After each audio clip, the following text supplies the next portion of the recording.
सुख सम्राट आदि सदगुरु, सर्वात्माओं के सदगुरु, सर्व सृष्टि के सदगुरु, सदगुरु सुखराम जी महाराज ने धन्य हो परम दयाल सदगुरु दरियाव जी महाराज ने धन्य हो परम दयाल सदगुरु बाबा जी महाराज ने धन्य हो टालनपुर गुरु धाम ने बारंबार प्रणाम स्वीकार हुए। सेठ साहेब राधा किशन जी महाराज ने धन्य हो राम स्वामी राम राम महाराज। सभी राम सने भाई बहनों को मेरा बारंबार राम राम सा, सभी को मेरा बारंबार प्रणाम। ऐसा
बाहिरा मुझे दरस दिखाओ ऐसा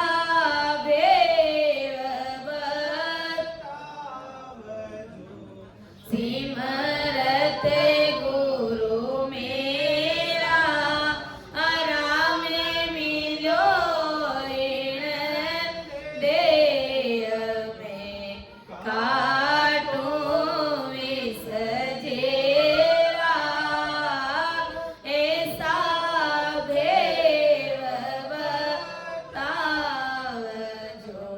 मैं निर्बल हीन हूँ मुझे सजे अनखाई मैं निर्बल हीन हूँ मुझे सजे अनखाई शरणागत सुख राम कहे हर मिलो मन माई शरणागत सुख राम कहे हर मिलो मन माई ऐसा बेव बतावजो सिमरत गुरु मेरा ऐसा भेव बतावजो सिमरत गुरु मेरा राम मिलो इन देह में काटूं विष जेरा राम मिलो इन देह में काटूं विष जेरा ऐसा भेव बतावजो सिमरत गुरु मेरा। तो इस प्रकार जब अपन सतगुरु जी महाराज से अरदास और विनती करते हैं तब अवश्य ही सतगुरु जी महाराज की मेहर हमारे ऊपर होकर रहती है, क्योंकि बात प्रेम की चल रही है कि भक्ति हमेशा प्रेम से उपजती है। जब तक घट में प्रेम नहीं आता है तब तक सतगुरु जी महाराज की मेहर नहीं होती है। जिस प्रकार अपन जमीन में बीज बो देते हैं, कहने का मतलब हम सबके पास में सतगुरु जी महाराज का शरणा है। हमें मालूम है कि इस शरणे से ही हमारी जीवात्मा का कार्य होगा, लेकिन केवल बीज बोने मात्र से वो पौधा नहीं बनेगा, वो जमीन से उगकर के बाहर नहीं आएगा। उसके लिए उस पौधे को जल पिलाना पड़ेगा, उस बीज में पानी डालना पड़ेगा। इसी प्रकार घट में सतरूप साहेब की सत्ता को प्रकट करने के लिए यथार्थ नयनचर निज नाम को प्रकट करने के लिए प्रेम रूपी जल की आवश्यकता है। प्रेम से जब अपन भक्ति करेंगे, सिमरन करेंगे, तो सतगुरु जी महाराज की मेहर हमारे ऊपर होगी। संसार का एक छोटा सा दृष्टांत है कि रोए बिना माँ भी अपने बच्चे को दूध नहीं पिलाती है। तो विचार करो कि रोए बिना हमें राम जी महाराज कैसे मिलेंगे भाई? क्यों राम जी महाराज को हमने लल पल में समझ रखा है क्या? एक संसार के दृष्टांत से भी हमें बड़े भारी समझ लेनी चाहिए कि रोए बिना जब माँ भी अपने बच्चे को दूध नहीं पिलाती है, जब तक बच्चा पालने में सोया हुआ रहता है, तो माँ घर का पूरा काम करती है, खेत का पूरा काम कर लेती है जब तक बच्चा सोया रहता है, क्योंकि उन्हें पता है मेरा बच्चा सो रहा है।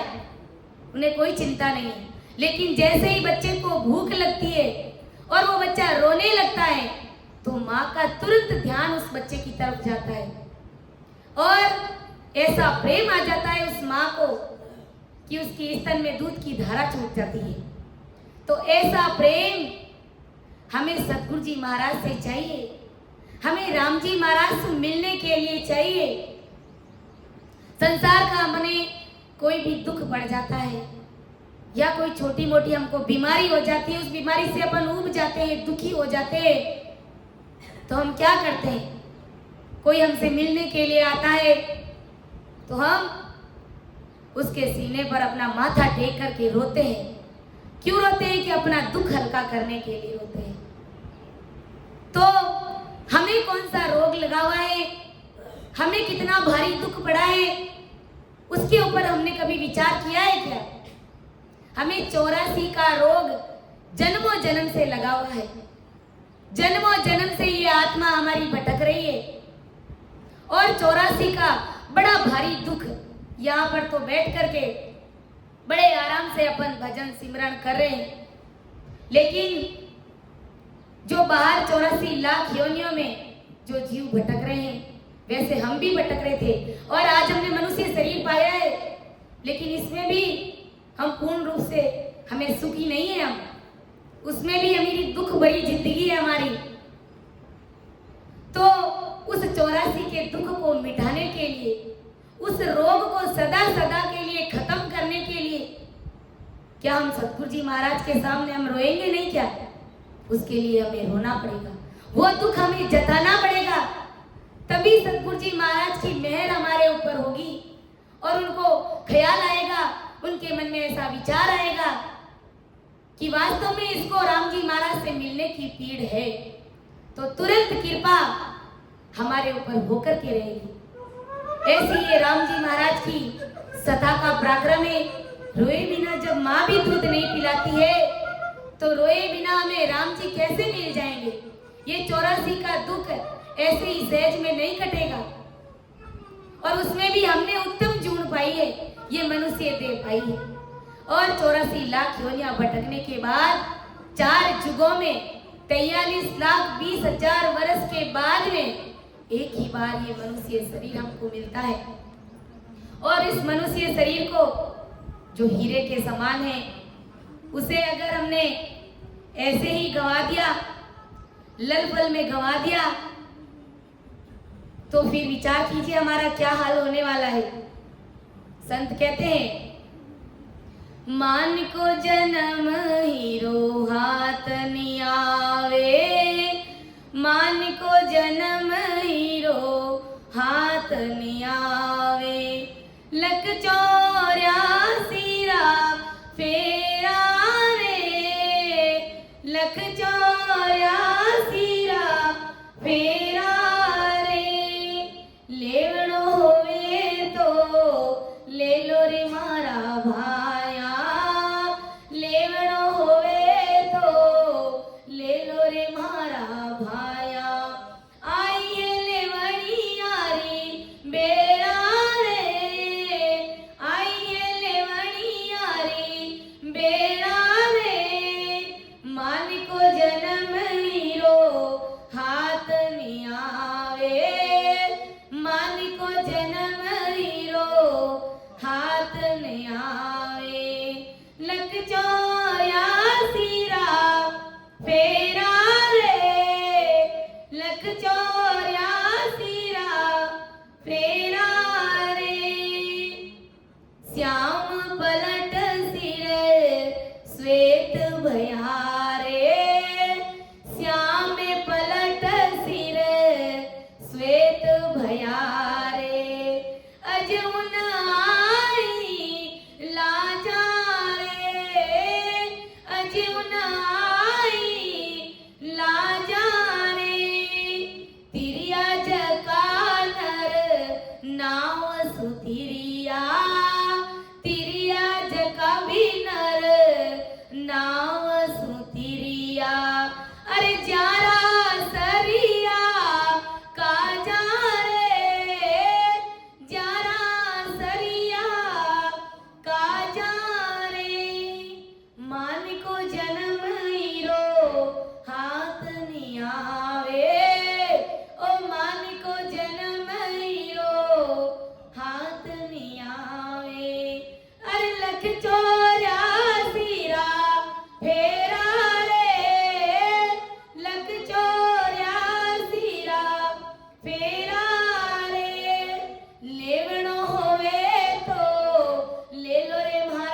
भाया लेवणो होवे तो ले लो रे मारा भाया अरे आई है लेवणी यारी बेड़ा रे आई है लेवणी यारी बेड़ा रे मान को जन्म हीरो हाथ नहीं आवे कथनी करे नर रेणी नहीं रेवे कथनी करे नर रेणी नहीं रेवे बिना रेणी राखे सा ज्ञाना रे बिना रेणी राखे सा ज्ञाना रे दिल पर मोद सके नहीं अपना दिल पर मोद सके नहीं अपना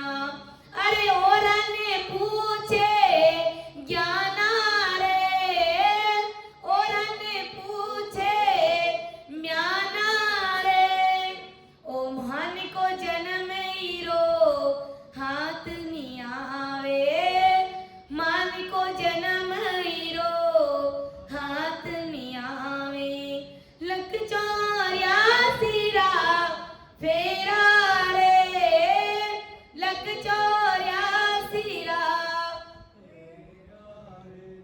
लेवणो होवे तो ले लो रे मारा भाया लेवणो होवे तो ले लो रे मारा भाया आई है लेवणी यारी बेड़ा रे आई है लेवणी यारी बेड़ा रे ओ मान को जन्म हीरो हाथ नहीं आवे हंसे हुए तो हंस गति चाले हंसे हुए जो हंस गति चाले चिल्लर पाव नहीं मेले रे चिल्लर पाव नहीं मेले रे संत बया जारा घट उजियारा संत बया जारा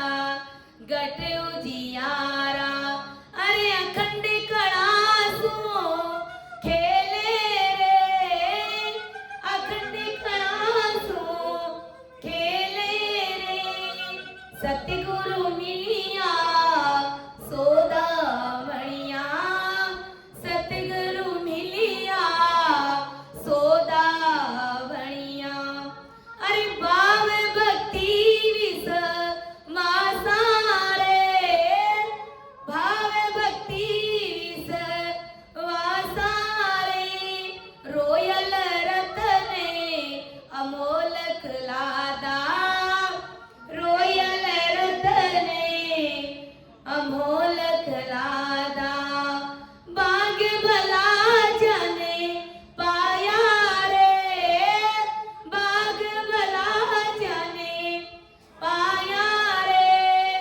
ओ मान को जन्म हीरो हाथ नहीं आवे मान को जन्म हीरो हाथ न लेवणो होवे तो ले लो रे मारा माया लेवणो होवे तो ले लो रे मारा माया आई है लेवणी यारी बेड़ा रे आई है लेवणी यारी बेड़ा रे तो संत में ऐसे ही नहीं चेताते बार बार ये मनुष्य जन्म रूपी हीरा आज हमारे हाथ लगा है हमारे हाथ में सब कुछ करना हमारे हाथ में परम मोक्ष में जाना है वो भी हमारे हाथ में दूसरे देवताओं की हत्या करके दूसरे लोक में जाना वो ही हमारे हाथ में और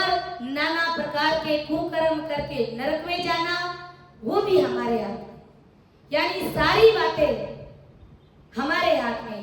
गुरु महाराज ने कहा ना कि तेरे हाथ यानी तुम जैसा चाहो वैसा तुम कर सकते हो। तुम चाहो तो भक्ति करके जीते जी ससुर परमात्मा के देश की प्राप्ति कर सकते हो। तो ये राम नाम लेने की वेला है और इस वेला को चुकाना नहीं है, क्योंकि ऐसी मेहर, ऐसे दो महान पुरुषों का, ऐसे संतों का समागम बार बार होने वाला नहीं। इसलिए सावचेत होकर के मन में वो पीड़ लाइए, दिल में वो प्रीत लाइए सदगुरु जी महाराज के प्रति, क्योंकि सदगुरु जी महाराज जी हमें भवसागर से तारने वाले हैं। बाकी अगर प्रीत और प्रेम नहीं आया तो हम भवसागर से पार उतरने वाले नहीं है। भले ही सदगुरु जी महाराज का हमारे पास में शरणा है, क्योंकि शरणे में रह करके अगर कुदरत कला प्रकट नहीं हुई तो वापस मनुष्य शरीर भी हमको मिलने वाला नहीं है। और ये आत्मा भी जब इस शरीर को छोड़ेगी तो धिक्कार कहेगी और लात मारेगी, कहेगी 100 बार तुझे धिक्कार है, 70 साल 100 साल मैं तुम्हारे इस शरीर में रही थी, लेकिन तुमने जरा सा भी ख्याल नहीं दिया। तुम सतगुरु जी महाराज के शरण में थे, लेकिन कुदरत कला भी तुमने प्रकट नहीं करी। तो विचार करना है, सोचना है, मैं महाराज के प्रति प्रेम लाना है, ऐसे संतों के प्रति प्रेम लाना है, क्योंकि ये संतों का समागम ऐसा ही नहीं हुआ है। संतों ने कहा है कि संत समागम हरि कथा तुलसी दुर्लभ होई, सुत दारू और लक्ष्मी तो पापी के भी होई। ये संतों का समागम, ऐसी सत्संग, ऐसा भजन कराने वाले बड़े महान पुरुष संत, तो विचार करो हमारे ऊपर कितनी मेहर है जिसका अपन अंदाजा भी नहीं लगा सकते। इस सुनहरे अवसर को भला क्यों गंवाना है? और हमसे कुछ नहीं होता तो प्रेम ला करके कुदरत कला को प्रकट अपन कर ही सकते हैं। बाकी संसार के छोटे मोटे सुख, बेटार पोतार लक्ष्मी, ये धन और ये माया पापियों के भी होती है। जो 3 लोग की भक्ति करते हैं उनके भी कोई घाटे नहीं है। लेकिन गुरु महाराज कहते हैं कि भाई अगर राम जी महाराज से मिलना है तो सतगुरु जी महाराज से प्रेम तो तुझे करना ही पड़ेगा, क्योंकि सतगुरु जी महाराज सतरूप साहिब से भी बड़े हैं, वो राम जी महाराज से भी बड़े हैं कि गुरु गोविंद दो खड़े काको लागू पाओ, बलियारी गुरु आपने गोविंद दियो बताए। एक तरफ गुरु महाराज खड़े, एक तरफ साक्षात राम जी महाराज खड़े। तो हमें पहले जाकर के किसको चरण स्पर्श करना है? पहले राम जी महाराज को करेंगे कि सतगुरु जी महाराज को करेंगे? किसको करेंगे? क्यों राम जी महाराज को क्यों करेंगे भाई? राम जी महाराज को मिलाने वाले कौन है? सतगुरु जी महाराज है। तो सतगुरु जी महाराज हमारे लिए बड़े हैं ना, तो फिर क्यों हम राम जी महाराज को प्रणाम करेंगे? सतगुरु जी महाराज हमारे सब कुछ है। सतगुरु जी महाराज के बिना हमें राम जी कैसे मिल जाते? कभी नहीं मिलते। इसलिए सतरूप साहिब राम जी महाराज ने भी खंड पिंड ब्रह्मांड में कहा है कि सतरूप साहिब राम जी महाराज ने भी खंड पिंड ब्रह्मांड में कहा है कि मैं संतों में बसता हूँ, मैं संतों के गढ़ में मेरा वास है, और संत जो बोलते हैं ऐसा समझ लीजिए मैं बोल रहा हूँ। साक्षात सतरूप साहिब राम जी महाराज बोल रहे हैं। एक वो छोटा सा 2 लाइन का पद है कि गुरु मेरी पूजा गुरु गोविंद, गुरु मेरा पार ब्रह्मा, गुरु भगवंत, गुरु मेरी पूजा गुरु गोविंद, गुरु मेरा पार ब्रह्मा, गुरु भगवंत। तो गुरु हमारे सब कुछ है, सतगुरु जी महाराज हमारे सब कुछ है, और उन्हीं के माध्यम से हम राम जी महाराज से मिलेंगे, ऐसा सभी संत कहते हैं। और ऐसा हमारे परम दयाल आदि सतगुरु सुखराम जी महाराज के, इसलिए हमें ये मनुष्य शरीर मिला है कि एक समय ऐसा था कि हमारे सिर में बाल काले थे, और जैसे जैसे समय बीता आज अपन देखते हैं कि हमारे सिर में बाल सफेद आने लगे, यानी हमारी उम्रिया बीती जा रही है। तो संत महात्मा कहते हैं कि अभी तक तुमको लाज नहीं आई, तुम कब राम जी महाराज से मिलोगे? तुम्हें राम जी महाराज से मिलने की वो पीड़ कब जगेगी? क्योंकि जो भी संसार में संत, जो भी जन आज तक तिरे हैं, तो इस शब्द की भक्ति से ही तिरे हैं। और उनका ही कार्य हुआ है। और जो कथनी और करनी में अंतर करते हैं ना, ज्ञान तो बड़ा ऊंचा करते हैं, अगम देश की बातें करते हैं, लेकिन अभी उनको जरा सी भी शुद्धि बुद्धि भी नहीं आई है। एक दूसरे की टांग खिंचाई में लगे हुए रहते हैं। देखते हैं बड़े बड़े संतों को, जिनके पास में इतना भारी ज्ञान है, कहने में तो खूब कहते हैं, और उन करनी के अनुसार, उन कथनी के अनुसार चलते नहीं है। तो गुरु महाराज कहते हैं कि धिक्कार है हमको, और हम सबको भी है। क्योंकि जब कथनी और करनी में कैसे अंतर करते हैं अपन, अगर कोई शरीर छोड़ देता है, जब उसकी अपन बेकुटी निकालते हैं, उसको शमशान घाट तक ले जाते हैं, तो अपन क्या कहते हैं? राम नाम सत्य है और सत्य से मुगत है। यही कहते हैं ना, सभी जगह यही कहते हैं कि राम नाम सत्य है, सत्य बोलिया गत है। हाँ, सत्य बोलिया गत है। तो उस मुर्दे को सुनाते हैं अपन कि राम नाम सत्य है। अब वो मुर्दा सुन रहा है क्या? और सत्य से मुगत है, सुनते हैं क्या? वो सुन रहा है क्या? जबकि हमको सब मालूम है कि राम जी महाराज का नाम सत्य है।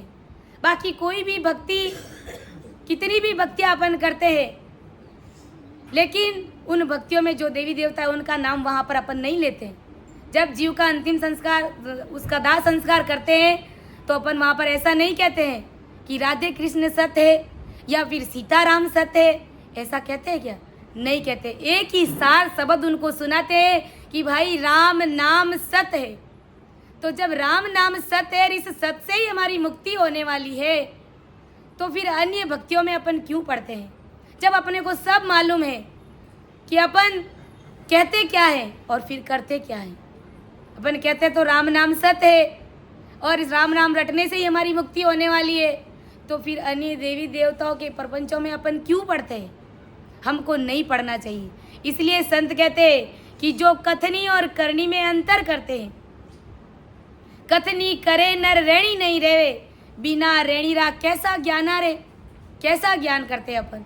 भले कितना ही ऊंचा बढ़ चढ़ करके ज्ञान कर लो, गुरु महाराज कहते हैं वो कोई ज्ञान में ज्ञान नहीं है, क्योंकि अभी तक उस ज्ञान तक पहुंचने की हमारे अंदर समझ भी नहीं आई है। और दिल प्रमोद सखे नहीं अपना, औरा ने पूछे म्याना रे, और हंस होवे सो हंस गति चाले। जो ऐसे संत जन होते हैं, उनका वो किसी दूसरी चीजों की तरफ अपना ध्यान डाइवर्ट नहीं करते।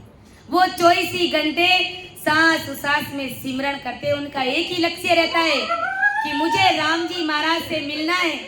और जो चिल्लर होते हैं, जो बढ़ चढ़ करके ज्ञान करते हैं, केवल ज्ञान तक ही सीमित रहते हैं, वो जमीन पर पांव भी नहीं टेकते हैं, क्योंकि वो केवल ज्ञान चर्चाओं में ही उलझे हुए रहते हैं। और जिनको भारी समझ है, जो हंस की भांति इस राम नाम को रटते, जिस प्रकार हंस होता है, वो किस प्रकार से दाना चुगता है, क्या करता है, वैसी हंस गति संत जन चलते हैं। इस प्रकार जो भी संत हुए, उनके घट में घट परचा हुआ है, राम नाम का उजाला हुआ है, और वो अखंड कला से खेलते हैं। ऐसा संत महात्मा हमें चेताते हैं कि भाई ये मनुष्य शरीर हमें दोबारा मिलने वाला है नहीं, इसलिए समय रहते हमें चेत जाना है। और अपनी जीवात्मा का कार्य करने के लिए हमें समय और बेसमय भजन सिमरण करना ही पड़ेगा, क्योंकि सिमरन ही सार चीज है। महाराज क्या फरमा रहे हैं कि नर्तन बड़ो पदार्थ पायो, भजन करो नर नारी, सिमरन जिस्या विसरिया सोधा, पशु संज्ञा ले धारी, जगे जंजाल जागता विपता, सांझ पड़ी जब सोयो, सूता विपत पड़ी सपना में, पशु गाल रे खायो, कि जखे जंजाल जागता विपता, सांझ पड़ी जब सोयो, सूता विपत पड़ी सपना में, पशु उगालर खायो। महाराज कितनी बड़ी बात बता रहे हैं कि मनुष्य शरीर में, मनुष्य तन में आया हुआ संसार का हर प्राणी, हर जीव दिन में जब वो जागृत अवस्था में रहता है तो नाना प्रकार की विपदाओं से भरी हुई मायावी जाल वो करता है। यानी दिन भर में कितना काम करता है वो, कितना मायावी जंजाल में वो पड़ा हुआ रहता है, उसको जरा सी भी राम जी की याद नहीं आती। दिन भर पेट भराई के लिए झूठ बोलता है, इधर उधर व्यर्थ की बातें करता है, किसी की निंदा करता है, कहीं ना कहीं हर जगह वो पग पग पर कर्म बंधन करता हुआ रहता है। यहाँ तक कि कभी कभार तो बिना सोचे समझे, बिना कुछ जाने, बिना कुछ आंखों से देखे झूठी बातें हाँक लेता है और सिर के ऊपर कर्म बांध लेता है बिना सोचे समझे। और अपन लेडीज लोगों की ये खासियत रहती है कि अपन कोई बात सुनते नहीं है, समझने का प्रयास भी नहीं करते हैं, उससे पहले बात का बदगड़ बना देते हैं, इधर उधर की फेंकामारी कर देते हैं। गुरु महाराज कहते हैं कि भाई बड़ा भारी कर्म बनता है। एक दृष्टांत मुझे याद आया जो हमारे कई संतजन कभी कभार सुनाते हैं कि एक राजा था, राजा का भाव रहता कि उसके दरबार में कोई भी साधु सन्यासी संत महात्मा आते तो वो उनकी टहलबंदगी करते, उनकी सेवा करते, उनके लिए भोजन प्रसाद की व्यवस्था करते। ऐसे ही एक दिन ऐसा हुआ कि 4 संत ब्राह्मण लोग राज दरबार में आए और राजा जी से कहा कि हमारे लिए भोजन की व्यवस्था करो, हमें भूख लगी है। तो राजा तो बड़े सेवा भावी थे, उन्होंने कहा कि जी महाराज। और राजा जी ने फिर अपने रसोइया को बुलाया और उनसे कहा कि भाई ये जो संत महात्मा पधारे हैं इनके लिए जरा भोजन की व्यवस्था कर दीजिए। अब वो रसोइया भोजन बनाने लगा। एक कढ़ाई में पूड़ियाँ रोटियाँ निकल रही थी, सब्जियाँ बन रही थी, दूसरी कढ़ाई में खीर बन रही थी, संतों के लिए भोजन प्रसाद बन रहा था। इतने में क्या होता है, एक चील जो आकाश में उड़ रही थी, आकाश में उड़ रही थी वो चील, और उसके पंजों में एक सांप था। चील ने दबोच करके अपना भोजन बनाने के लिए वो लेकर के जा रही थी और इधर नीचे वो खीर उबल रही थी संतों के लिए। तो सांप ने बेचारे ने अपनी आत्मरक्षा के लिए क्रोध के मारे उन्होंने अपने मुख से जहर उगल दिया और वो जहर आकर के उस खीर की कढ़ाई में गिर गया। कढ़ाई में गिरते ही वो खीर थी वो विषैली हो गई।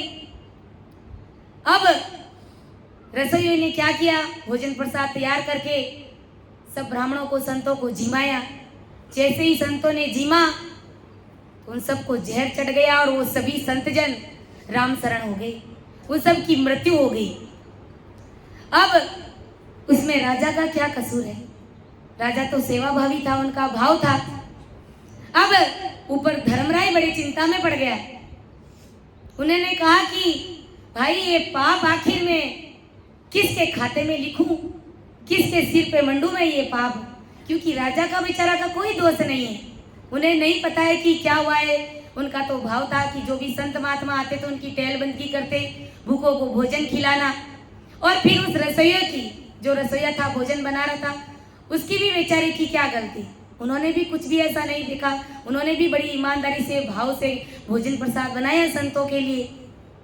और फिर उस चील का भी क्या कसूर, वो भी अपना भोजन बनाने, वो भी अपना शिकार किया। उन्होंने भी सांप को पकड़ करके लेके जा रही थी, वो तो उड़ रही थी आकाश में क्योंकि सांप उनका भोजन था। और फिर उस सांप का भी बेचारे का क्या कसूर, क्योंकि वो भी अपनी आत्मरक्षा के लिए क्रोध के मारे उन्होंने जहर उगल दिया। भाई जब जीव संकट में रहता है तो अपनी आत्मरक्षा के लिए कुछ भी कर सकता है। तो इसमें किसी का कोई कसूर नहीं है, किसी का कोई दोष नहीं है। धर्मराय बोले आखिर ये पाप मैं किसके सिर के ऊपर मढ़ूं, किसके खाते में लिखूं। इतने में क्या हुआ, एक बूढ़ी औरत घर के बाहर बैठी थी। उन्होंने क्या किया, तो वो बूढ़ी औरत बाहर घर के बाहर बैठी थी। उसी समय 2-4 संत लोग, ब्राह्मण लोग उस घर के पास से निकल रहे थे। तो उन्हें राजा साहब का दरबार मालूम नहीं था। तो उन्होंने उस बूढ़ी औरत से पूछ लिया कि माता जी, यहाँ पर राजा साहब का घर है, वो कहाँ पर है राज दरबार, जरा हमें बताइए। बूढ़ी औरत ने कहा कि अरे भाई, वो राजा साहब तो बड़ा हत्यारा है, तुम उनके घर तो जाना ही मत, क्योंकि उन्होंने आगे भी 4-5 संत साधुओं को उन्होंने मार डाला, जहर खिला करके उनको मार डाला। इतनी बात उस बूढ़ी औरत ने करते ही धर्मराय ने वो जो 4-5 ब्राह्मण खत्म हुए थे, उनके पाप का दोष उस बूढ़ी औरत के खाते में लिख दिया। उन्होंने घर बैठे बैठे अपने सिर के ऊपर वो पाप मंडा लिया। तो भाई, बिना सोचे समझे, बिना आंखों से देखे ऐसी कोई बात हमें नहीं करनी है जिससे कि हमारे ऊपर कर्म चढ़ जाए। क्योंकि हमारा काम क्या रहता है, सिर्फ घर का काम, और ज्यादा से ज्यादा यहाँ पर खेती बाड़ी का काम होगा। तो हमसे तो उस काम से ही निपटारा नहीं मिलता, समय नहीं मिलता है। तो हम कहाँ इधर उधर कर्म भार चढ़ाने की बातें करें, क्यों हम इधर उधर की व्यर्थ की निंदा करें, पंचायती करें। हमारा जितना भी समय हमको मिलता है, वो समय हमें राम सिमरन में लगा देना है। यही बात सदगुरु जी महाराज हमें समझाने जा रहे हैं कि भाई, इधर है, हमारे तरफ नहीं है, इधर बोल रहा है। शिवनलाल जी चिंता में पड़ गए, इधर हमारे तरफ नहीं है, इधर है। तो सदगुरु जी महाराज भी हमें यही समझाते हैं कि जीव दिन भर क्या करता है, उद्यम करता है, पेट भराई के लिए न जाने वो कैसे कैसे कर्म कांड करता है, और सबको करना पड़ता है। तो गुरु महाराज कहते हैं कि जब वो रात में सोता है, नींद में जब वो सोता है, तो भी उसके मन में वो ऐसे ही सपने आते हैं, वो ऐसे ही ख्याल आते रहते हैं, ऐसे ही जंजाल आते हैं। और कभी कभार तो झूठ नहीं कहते, अपने को खुद को भी आता है ऐसा जंजाल। ऐसे भारी दुख में पड़ जाते हैं, और जब नींद खुलती है तब पता चलता है कि भाई अपन तो आराम से सो रहे हैं, और सुबह उठ करके हमको भजन करना है, शाम को तो हमने सत्संग सुनी थी। लेकिन कभी कभार ऐसा ख्याल आ ही जाता है। तो गुरु महाराज कहते हैं कि जो संसार में नर नारी इस प्रकार से जो संसार में उद्यम करते हैं, मायावी जाल में पड़े हुए रहते हैं, तो जब वो रात में सोते हैं तो उनको सपने भी ऐसे ही आते हैं। और महाराज ने उपदेश के अंग में फरमाया कि चारे पहरे धंधो करे, सांझे हताया जाए, झूठी जोड़ा छेड़ कर मदवाद करे नरे आए, मदवाद करे नरे आए, पछे सूतो घर जाई, हुई सपना में जीवे पड़े दो झक के माई, सुख राम दास गुरुदेव बिन यूं नर गोता खाए, चारे पौरे धंधो करे, सांझे हताया जाए। एक पौर में 3 घंटे होते हैं, तो 4 पौर में 12 घंटे, इतना अपन काम करते हैं दिन भर। और गुरु महाराज कहते हैं जब सांझ पड़ती है तो जीव सो जाता है। कल के पद में संतों ने फरमाया ना कि फाड़ नाक ने भाग लियो, अरे नर गाफिल में कई सुतो रे, सांझ पड़ी सो जाई रे, फाड़ नाक ने भाग लियो। यानी जब सांझ होती है, घर आता है तो भोजन प्रसाद करके सो जाते हैं। उस समय भी हमें चिंता नहीं रहती है कि भाई दिन भर हमने कितनी गांगरत गाई। लेकिन अब तो कुछ समय अपन घंटे भर के लिए सिमरन में बैठे।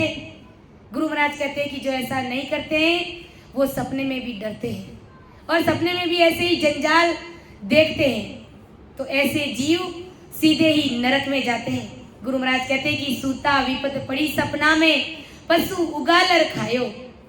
जैसे 84 लाख योनि के जो पशु होते हैं जो दिन भर खाते हैं और रात को खाई हुई हर वस्तु को उगालता है। पशुओं को देखते हैं, गायों बैलों को भैंसों को अपन देखते हैं, दिन भर वो खेत में चरते हैं और रात में जुगाली करते हैं, मुंह हिलाते रहते हैं, यानी पेट का सारा भोजन वो मुख में ला करके चबा चबा करके वापस अंदर डालते हैं। वही दिनचर्या, वही बात गुरु महाराज कहते हैं कि संसार के जीवों में रहती है, ऐसी स्थिति उनकी बनी हुई रहती है। आदि सदगुरु सुखराम जी महाराज फरमाते हैं कि ऐसे पशु जीव के स्वभाव सरीके अनेक मनुष्य जीव भारी मनुष्य पदार्थ मिलने पर भी अपना मनुष्य दे ऐसे ही गंवा देते हैं।